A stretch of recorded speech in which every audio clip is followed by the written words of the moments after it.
जमशेद साहब साबिक वज़ीर आज़म सैयद यूसुफ रज़ा गिलानी, जिन्होंने हल्का 148 से मार्का मारा है, जीत के MNA बने हैं, और MNA बनने के बाद उन्हें हल्फ भी उठा लिया है और मेंबर कौमी असम्बली मुंतखब हुए। ठीक है, सेनेट की नशस्त से उन्हें इस्तीफ़ा दे दिया। ज़ाहिर बात है कौमी असम्बली रखनी। अब जो 14 मार्च को इलेक्शन होने जा रहे हैं सेनेट के, उसमें सैयद यूसुफ रज़ा गिलानी साहब एक बार फिर सेनेटर बनने जा रहे हैं।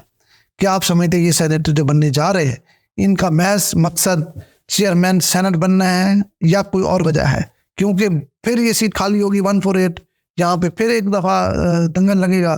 तो आप क्या समझते हैं कि क्यों इन्होंने वो ये सीट छोड़ के सेनेट का इंतखाब किया?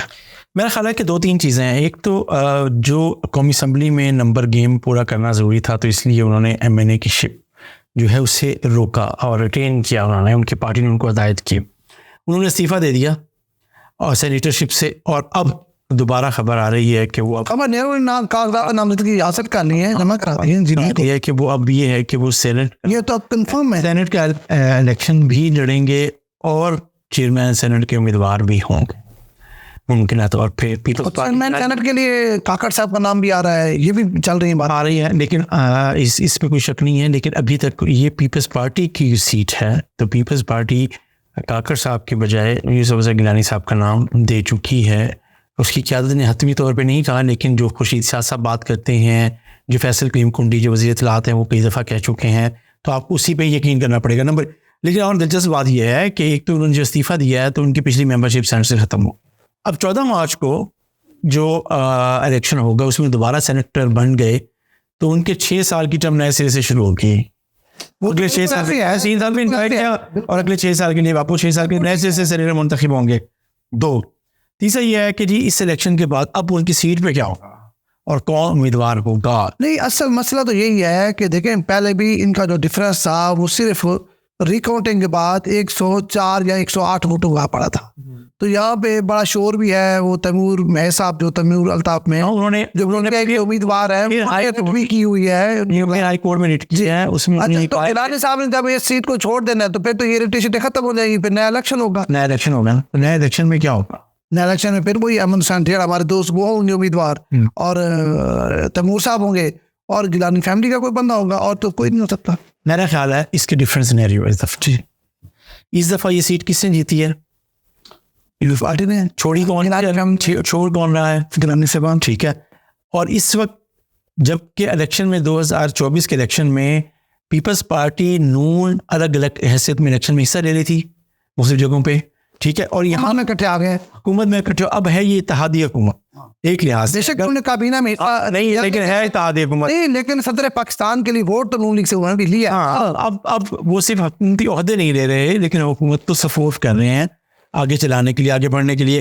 तो मेरा ये ख्याल है कि अहमद हुसैन ढेर साहब या मुस्लिम नवाज का कोई उम्मीदवार यूसुफ रज़ा गिलानी साहब के मुकाबले में इलेक्शन में हिस्सा नहीं ले रहा होगा। अच्छा, मतलब 1-1 होगा, 1-on-1 होगा, 1-on-1 ना भी हो,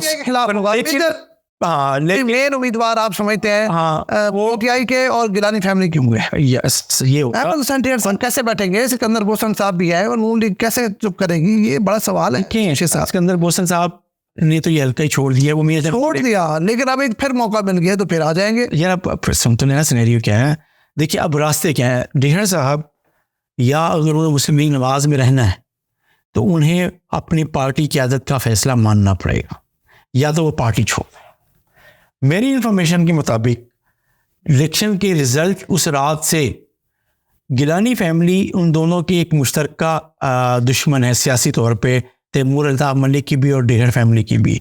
तो उन दोनों का अलायंस बातचीत उसी रात ही शुरू हो गई थी। रिजल्ट की काउंटिंग के दौरान ही एक दूसरे को वो सपोर्ट कर रहे थे। अच्छा, अब भी अगर इनको अहमद हुसैन ढेर साहब को अगर मुस्लिम नवाज ने टिकट ना दी, वो इलेक्शन ना भी लड़े, तो लेकिन वो अंदर खाने यूसुफ रज़ा गिलानी साहब या गिलानी ख़ानदान की सियासी मुखालफत करते हुए वो तैमूर अल्ताफ मलिक साहब को सपोर्ट कर रहे होंगे अगर वो खुद उम्मीदवार ना हुए। और ये भी हो सकता है कि बात मान आज़ाद हैसियत में खड़े हो जाए। कैसे हो सकता है पार्टी को छोड़ के? ये भी हो सकता है कि अहमद हुसैन ढेर साहब आज़ाद हैसियत में इलेक्शन में हिस्सा लेने, तो ये भी खड़े हो जाए। ये भी आपने ये बातें तो की हैं, लेकिन इस एंगल को भी देखें। ये भी तो हो सकता है ना, जब अली मूसा गिलानी साहब ज़िमनी इलेक्शन लड़ रहे थे तब भी मुस्लिम लीग हुकूमत थी, तो उन्होंने मलिक गफ़ार डोगर साहब को मुशीर बना दिया था। तो हो सकता है अहमद हुसैन रेहान की भी लॉटरी खुल जाए। लॉटरी निकल आया और लॉटरी में वो बगैर जीते बगैर इलेक्शन लड़े, वो सूबे में या मरकज में कहीं मुश्किल लगते। चले जी, मुझे बताएं, अब्दुल गफ्फार डोगर साहब भी स्पेशल असिस्टेंट लगे? मुशीर वज़ीर पाकिस्तान लगे, मामूली खसूसी लगे, मुशीर लगे ना, ठीक है। तो उनके पास भी बहुत 1.5 साल रहा, क्या वो इलेक्शन जीत गए? हार गए। कहने का मतलब ये है कि ये भी कोई गारंटी नहीं है, मैं आपको बता रहा हूँ कि अहमद हुसैन रेहान साहब इलेक्शन या आज़ाद हैसियत में लड़ेंगे या फिर अंदर खाने वो सपोर्ट करेंगे तैमूर अल्ताफ मलिक। आप समझते हैं कि ये जो सीट है गिलानी साहब के घर ही जाएगी जीत के?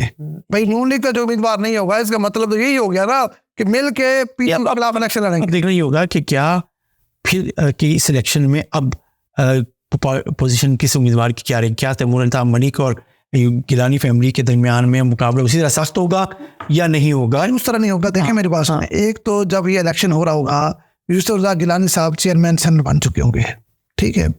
दूसरा, जो भी गिलानी फैमिली का बंदा बनेगा, उनके 2 बंदे मेंबर कौमी असम्बली हुकूमती जमात में बेंचों पे बैठे हुए हैं, अली मूसा गिलानी और कादिर गिलानी साहब। तीसरा, उनके छोटे बेटे जो अली हैदर गिलानी साहब हैं, वो पंजाब असम्बली में बैठे हुए हैं। हुकूमतों की लोगों के छोटे छोटे मफादात होते हैं। फिर ये भी बात है कि एक हुकूमत आ गई, हुकूमत को सपोर्ट करें, बड़ा फ़र्क होता है। तैमूर अल्ताफ महज साहब इतना परफॉर्म नहीं कर सकेंगे जितना उन्हें इस टाइम किया था। देखिए, आप जो बात कर रहे हैं ना इफ्तिखार साहब, उसमें अभी बहुत सी चीज़ें हैं कि क्या PTI का वो वोटर उसी तरह जैसे वो निकला है 8 फरवरी को वैसे निकलेगा दोबारा इस हल्के में? नहीं निकले। नंबर 1। नंबर 2, जो इसके अलावा जो गिलानी फैमिली है जिन्होंने टफ मुकाबला देखा है, अब उनके पहले यूसुफ रज़ा गिलानी साहब अकेले तनहा अपनी कैंपेन कर रहे थे क्योंकि उसके बेटे मुख्तलिफ जगहों पे इलेक्शन में हिस्सा ले रहे थे खुद भी। अब मेरा ख्याल है कि यूसुफ रज़ा गिलानी साहब के सारे बेटे भी, पूरा फैमिली भी, पूरा मुल्तान इन्वॉल्व होगा उनको जितवाने के लिए, या उनके जो सियासी दोस्त, वो तो जिनसे सब PTI के लोग भी होंगे, मतलब जैन कुरैशी होगा, और बप्पी साहब होंगे, ये जो PTI अहमद डोगर साहब होंगे, वो भी होंगे। हाँ। लेकिन मसला ये है कि जो अवाम 8 फरवरी को निकली थी, वो 1 पॉइंट एजेंडा था कि इमरान खान को जेल से निकाल के वजीर आजम बनाना था, ठीक है। अब एक सीट जीतने या हारने से वजीर आजम तो इमरान खान ने बनना कोई नहीं, और वैसे भी इन्हें अपोजिशन बेंचों पे बैठना है क्योंकि एक वोट से कोई फर्क नहीं पड़ना।